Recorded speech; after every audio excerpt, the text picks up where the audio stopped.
Donc tout ceci crée une peur, je dirais, ou une inquiétude chez les Israéliens qui commencent à taper à droite, à gauche et qui commencent à agresser la Syrie. C'est peut-être une agression, un ballon d'essai.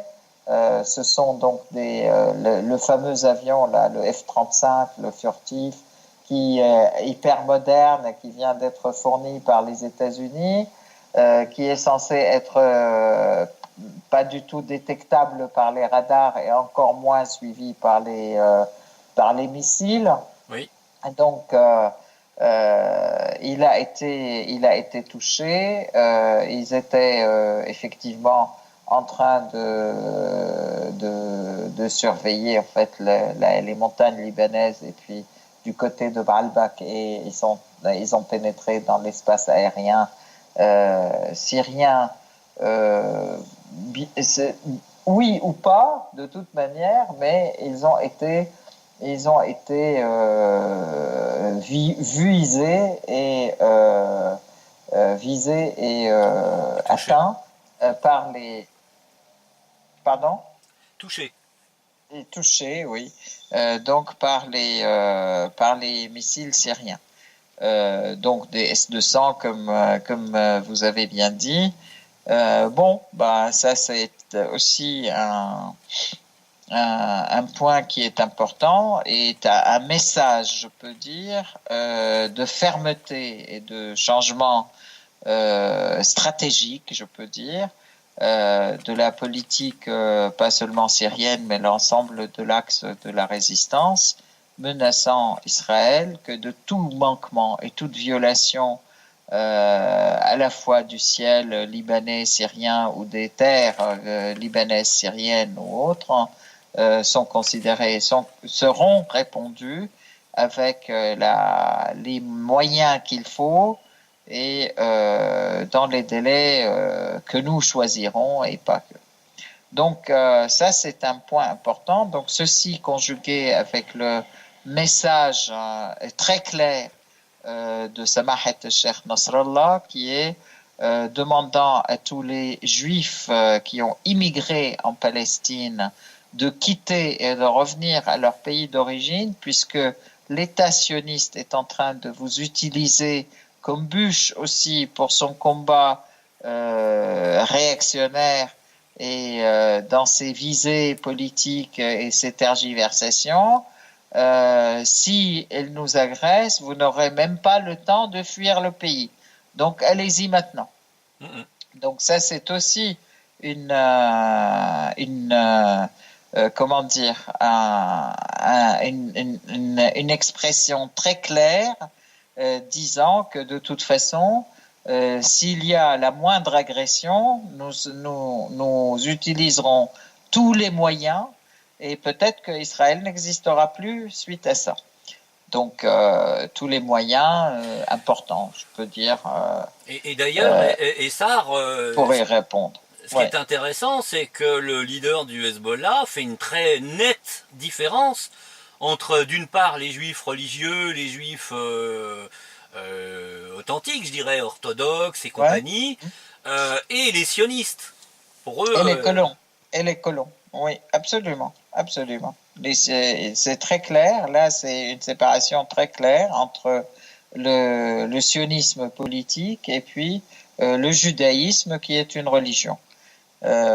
Donc c'est vraiment une distinction très claire. Et d'ailleurs, nous, ça a toujours été notre cas. On n'a jamais confondu sionisme et judaïsme. Et moi, j'estime que les juifs sont les premières victimes du sionisme. mm, Et c'est vrai que ça va les mener très loin dans la défaite hein, et dans les catastrophes, parce que c'est pas effectivement les sionistes utilisent les juifs comme bûche dans un combat de stratégie pour leurs intérêts, pour les intérêts de quelques-uns en haut. Quoi. alors, Voilà. oui. Euh, pour revenir à l'avancée de l'armée syrienne hein, en Syrie, spécialement dans le gouvernorat de Hama et de Homs, donc Mm. à l'est du pays. Il faut noter que donc les deux villes du gouvernorat de Hama et de Homs que vous connaissez, dont vous allez nous donner le nom, Mm. a été visiblement utilisé par les terroristes comme un énorme stock de matériel, de produits chimiques, d'armements fournis apparemment par les Israéliens, les Américains, les Turcs, les Saoudiens et compagnie. J'aimerais que vous nous donniez quelques informations là-dessus.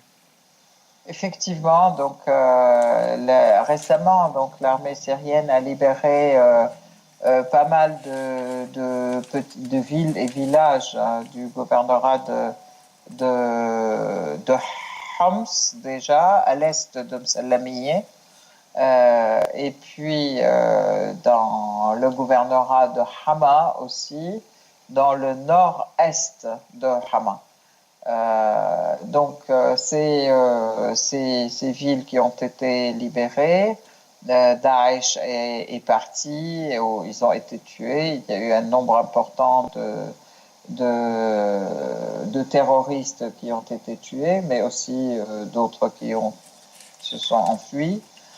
Et voilà, donc l'armée maintenant rentre et nettoie ces villes et tombe donc sur des stocks importants d'armes sophistiquées, de munitions, de quantité de munitions, mais aussi sur des usines d'armement, en fait de véritables usines d'armement pour faire des têtes d'obus, pour fabriquer aussi des charges plastiques de toute taille Les et de charges tout explosives. type, des charges explosives, oui. Et donc, tout ceci a été découvert effectivement dans ces villages qui viennent d'être libérés. Et bon, bien sûr, ils avaient miné aussi la première chose maintenant que l'armée fait lorsque Daesh s'en va d'un endroit, c'est déminer et ils enlèvent des dizaines de milliers de mines du sol de partout, en fait. Donc voilà, là aussi, ça vous donne une idée de la volonté de tuer de toutes ces hordes sauvages terribles. Mais alors, chose aussi très très importante et qui a souvent d'ailleurs été signalée par l'armée syrienne, par le ministère des Affaires étrangères syrien, à l'ONU et à la Commission d'interdiction des armes chimiques. Ils ont trouvé aussi énormément, un nombre important de stocks de matériaux et solvants chimiques et des produits chimiques qui peuvent servir, donc qui servent à fabriquer des armes chimiques. Tout ceci, donc de fabrication, soit israélienne, soit turque, soit Saoudienne. saoudienne. Donc voilà, bien entendu, il y a des vidéos qui ont été tournées, des images ont été prises, et puis on les garde pour les montrer aussi, je pense, aux journalistes du monde entier qui viennent, s'il y en a, ou les garde en pièces de conviction. D'accord, oui.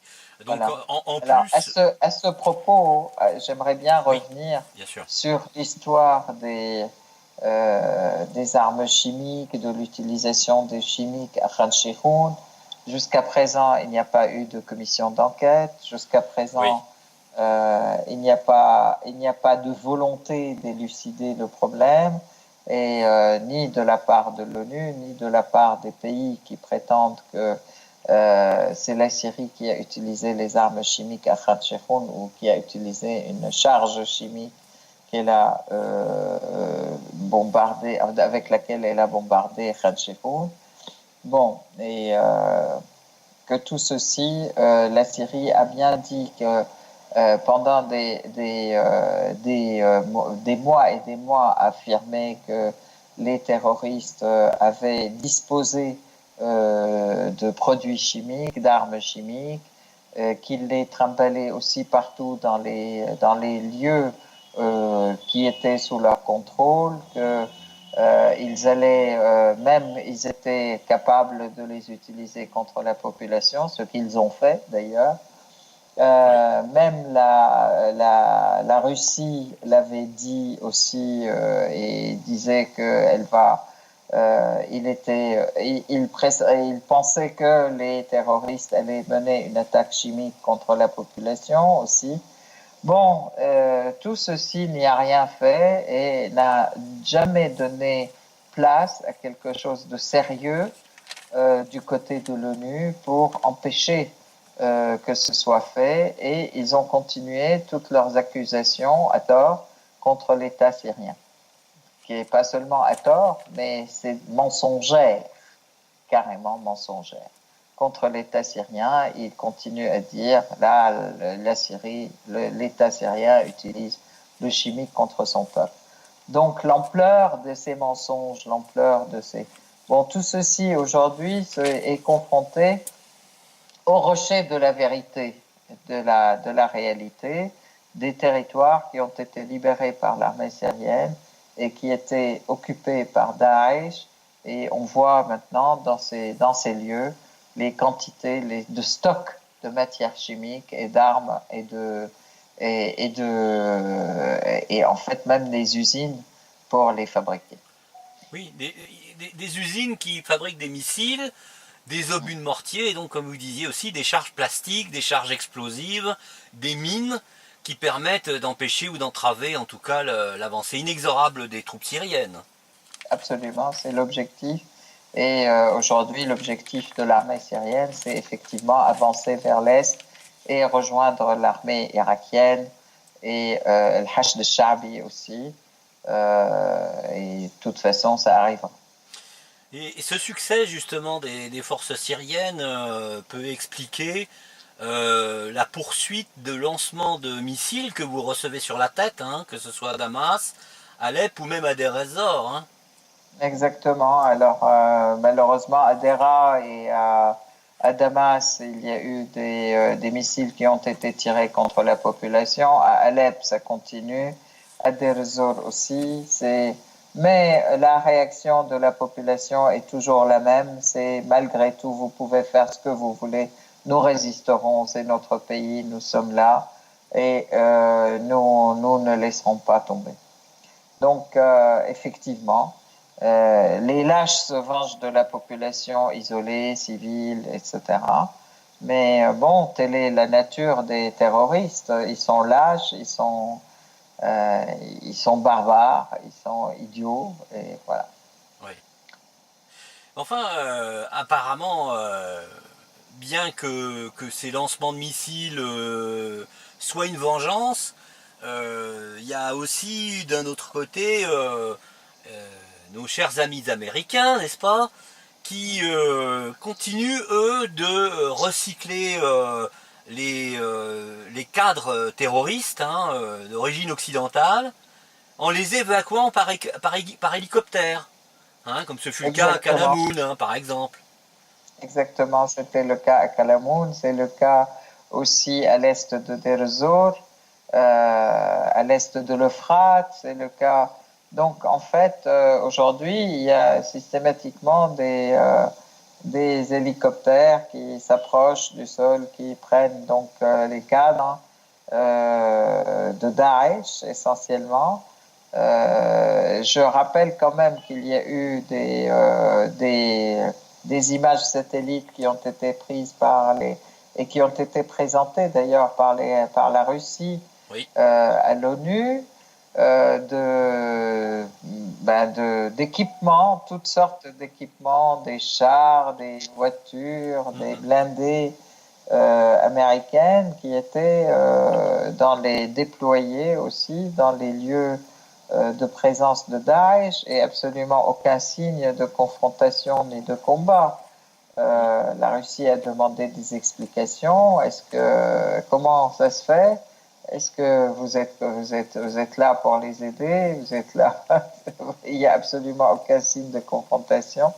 Et la réponse n'est toujours pas arrivée. Et on en déduit que effectivement il y a une complicité réelle et un soutien réel, mais aussi toutes ces personnes qui sont amenées là, les dirigeants de Daesh d'origine occidentale étrangère sont amenés, on ne sait pas où, ils sont transportés par les avions, les hélicoptères, mais on ne sait pas où ils les amènent. Certains On pensent à la pense que c'est Birmanie, pas. hein. Oui, c'est vrai. Il y a la Birmanie, mais il y a aussi les Philippines parce que Oui, ils ont commencé aussi puisque le président philippin a été très virulent contre les États-Unis, mais aussi très, très fort de sa souveraineté nationale, hein, oui. et exigeant qu'il n'y ait pas du tout de violation. Bon, toutes les destinations sont bonnes. Vous savez qu'il y a quand même un nombre important de Ouïghours parmi eux, Oui. et les Ouïghours sont chinois. Oui.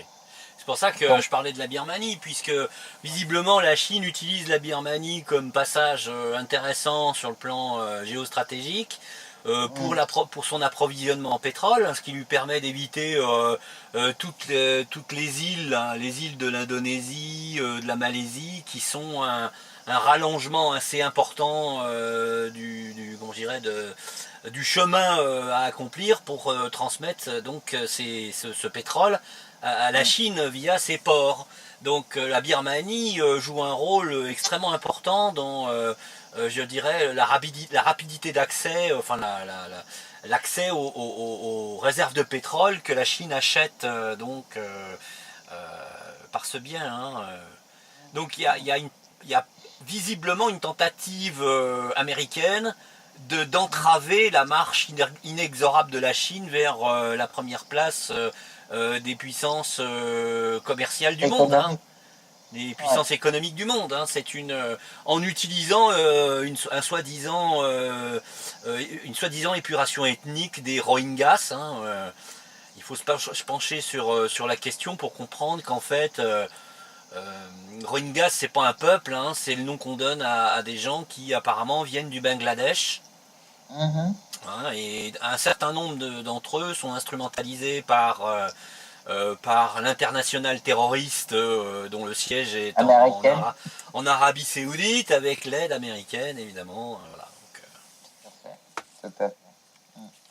Tout à alors, fait. si vous le voulez bien, je voudrais que vous puissiez nous parler de ce qui se passe dans le gouvernorat d'Idleb, hein, où les terroristes sont en train de s'entretuer, parce que évidemment, compte tenu de la défaite de Daesh et de l'affaiblissement du front al-Nosra, surtout du front al-Nosra, qui est principalement présent dans le gouvernorat d'Idleb, on a une intrusion de l'armée turque qui est apparemment une violation de la souveraineté de la Syrie et une tentative d'encerclement de l'enclave kurde en Syrie autour de la ville de Efrin. Alors, effectivement, là, c'est une question importante et merci de l'avoir posée.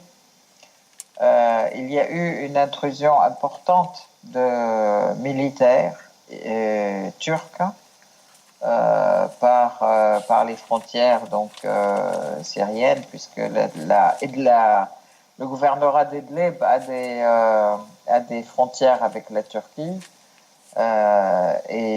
qui sont donc à la fois la ville de Afrin et d'autres passages, hein, Bab el-Hawa, etc.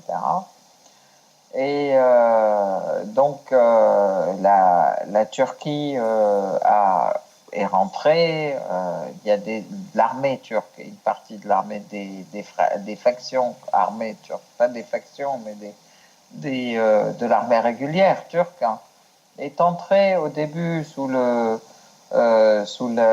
drapeau de l'armée syrienne libre. Mm. Et puis maintenant, ils ne se cachent plus, ils disent que ce sont eux, effectivement, pour soi-disant combattre Daesh et combattre les terroristes kurdes. Alors, les villes qui sont sur les frontières avec les villes syriennes qui sont sur les frontières avec la Turquie sont des villes syriennes et les citoyens Afrin, par exemple, ils sont kurdes, mais ils sont avec l'État syrien et ils continuent à se battre aux côtés De l'armée syrienne. de l'armée syrienne.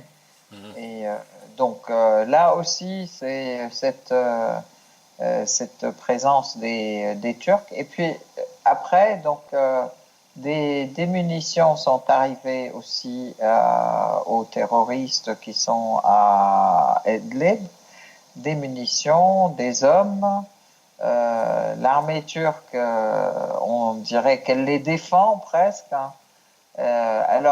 Et ils ont prétendu que c'était lié à leur rôle de garant des terroristes ou garant de l'application des décisions d'Astana dans l'abaissement des tensions Mhm. dans la zone d'Idlib. Bon, chose que l'État syrien rejette complètement, c'est pas du tout ça, ça n'a rien à voir avec les accords d'Astana et l'accord d'Astana. Il est important que l'armée turque se retire immédiatement et sans condition. Oui, ça c'est les propos du gouvernement syrien, hein. C'est-à-dire Tout à fait, vous n'avez rien à faire ici, vous outrepassez les accords d'Astana, tout à il fait. faut enfin C'est une violation pure et simple voilà, de la souveraineté de la Syrie. Donc, vous partez immédiatement c'est ça, et vous sortez toutes vos forces. c'est Donc ça. là, c'est tout à fait ça, effectivement. Et bon, parallèlement, effectivement, les différentes factions terroristes se battent entre elles. Alors, je peux dire pourquoi, parce que l'aide extérieure a manifestement baissé.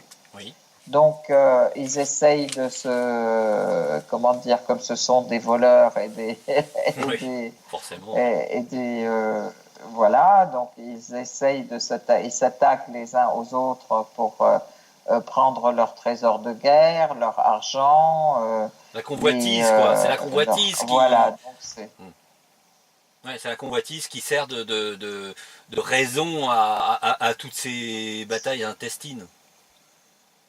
oui, parce qu'en fait maintenant ils s'entretuent pour avoir le butin. Mhm. Donc Ouais, voilà, c'est du là il y a pas d'idéologie, il n'y a pas de machin, il y a rien du tout qui les unit. C'est le fric. Ils fonctionnaient pour le fric et maintenant il y a un manque de fric, donc ils vont tuer le voisin pour avoir son fric ouais. et quitte à le manger tout cru. Donc ce sont des hordes sauvages, Qui se cache derrière un motif religieux. des voleurs, qui n'a plus lieu d'être. Oui, il n'a plus lieu d'être et qui n'a rien à voir avec la réalité de la religion d'ailleurs. Donc maintenant, ils s'entretuent effectivement et c'est tant mieux, je peux dire. Et voilà, bon, on espère que bientôt ils vont se finir les uns les autres. Mais Ouais. la Turquie doit immédiatement quitter la Syrie, de la même manière d'ailleurs les États-Unis, en fait, ou la base des États-Unis du côté de Hasakeh, dans le nord-est de la Syrie. Tout ça, ce sont des agressions et des agressions contre la souveraineté de la Syrie, des violations de la souveraineté de la Syrie et des violations de la Charte des Nations Unies.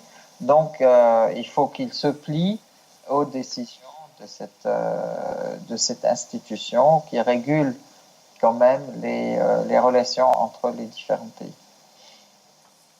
Alors, nous arrivons à la fin de ce CITREP, Essar, hein, et avant d'aborder la conclusion, on a quand même des éléments positifs qui vient montrer que la Syrie se redresse inexorablement, qu'elle prend le bon chemin vers une réouverture et à travers, par exemple, eh bien, que ce soit des salons pour des professionnels ou participer à des festivals, à un festival par exemple de musique.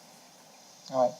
Alors, en fait, ce n'est pas nouveau. Les salons professionnels, si, pour la construction de la Syrie, mais ça fait effectivement le salon international, la foire internationale de Damas qui a eu lieu le 17 au 27 août, elle était un premier signe, je peux dire, d'ouverture, surtout à l'international. Mhm. Il y a eu après un salon de la construction aussi c'était un salon international aussi, auquel ont participé beaucoup de sociétés, beaucoup de pays. Mhm. La Syrie, donc effectivement, ses activités, je peux dire, elle lance des messages à tous les pays qui veulent aider à construire la Syrie, mais qui sont des amis de la Syrie, Oui. donc qui n'ont pas été du côté des terroristes dans cette guerre menée contre elle depuis 7 ans. C'est aussi un appel à tous ceux qui veulent investir, à tous les investisseurs, un appel aussi aux expatriés syriens pour qu'ils viennent aussi investir en Syrie pour la reconstruction. Et là, je peux dire aussi qu'il y a un bon signe qui est le redémarrage progressif, effectivement, de l'économie. Il y a plus de 400 usines qui se sont qui refonctionnent actuellement. Il y a ces manifestations aussi artistiques, je peux dire internationales, comme la Syrie a participé au festival de la musique classique d'Alger. Elle a participé au mondial du foot, on en a parlé tout à l'heure. Oui. Et puis, cette participation fait à nouveau, je peux dire, un effet fédérateur de la population à l'intérieur, où les gens se serrent les coudes pour être pour la Syrie et avec la Syrie et pour sa construction, mais aussi un effet extérieur important qui montre que la Syrie est vivante, elle continue à créer, elle continue à faire des activités artistiques et au contraire du plus profond de la souffrance, sont nées les plus jolies œuvres Oui. en tout domaine, quoi. Mm. C'est aussi bien en cinéma, en théâtre, en musique, etc. Et donc, c'est vrai que le peuple syrien est un peuple de culture, de civilisation et un peuple qui est friand aussi de créativité, de musique, de théâtre, de cinéma et de jeux aussi, en fait, de jeux et de jeux de sport, en fait, je peux dire. Donc voilà. Il y a eu quand même comment dire, des Olympiades de l'informatique. Il y a eu des compétitions pour la fabrication de robots. Les jeunes sont absolument friands de ce type de choses et puis ils arrivent à décrocher des prix internationaux à tout va, en fait, de tous les côtés. Donc, moi, je peux dire gloire à la Syrie, gloire au peuple syrien. Le retour en force à la paix va être vraiment très positif et fracassant. La Syrie va monter en flèche sur le plan économique, sur le plan social, sur le plan de la création et de la construction. Ça, c'est aussi un appel à tous les jeunes Syriens qui pensent qu'ils n'auront pas de boulot en Syrie. La Syrie va être l'aspirateur des jeunes de la région pour le travail. Mais Donc, vous avez déjà une équipe de techniciens et d'ouvriers qui restaurent, hein. les éléments tout à fait. fondamentaux de la vie des Syriens, qui est l'alimentation en eau et en électricité, hein.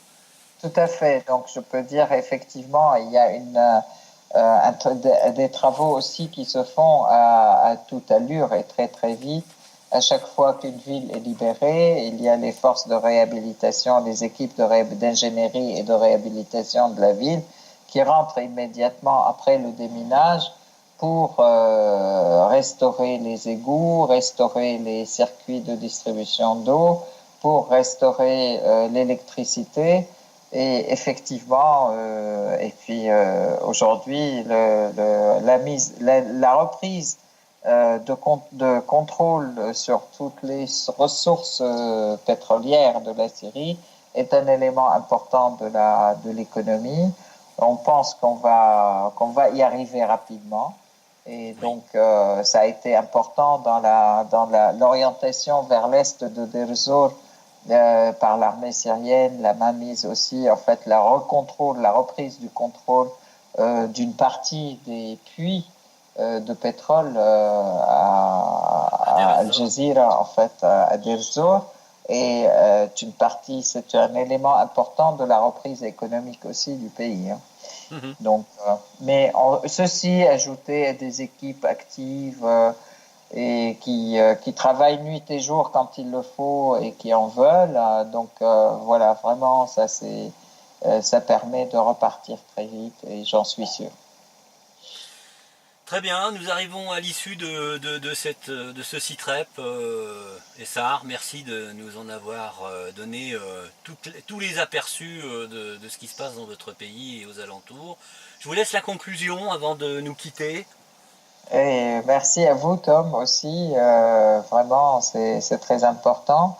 Et merci à tous nos spectateurs et auditeurs. Je pourrais vous dire, écoutez, venez en Syrie, venez en voyage, d'abord pour voir comment réagit le peuple syrien et pour démonter tous les mensonges dont vous avez été abreuvés par les médias mainstream pendant ces 7 ans et d'une part, et puis d'autre part, sachez que nous sommes un peuple qui vivra debout et fier et qui ne se soumettra pas. Donc c'est un message aussi à envoyer à vos gouvernements qui n'ont rien compris de la nouvelle relation entre les peuples. C'est une relation qui doit être une relation gagnant-gagnant et non pas une relation de maître à esclave. Et malheureusement, puisqu'on est en France, là, je parle français, les dirigeants n'ont pas compris, puisqu'ils sont en train de rêver encore de leurs vieux plans coloniaux qui sont largement dépassés. Merci beaucoup. Et puis, Je vous en prie.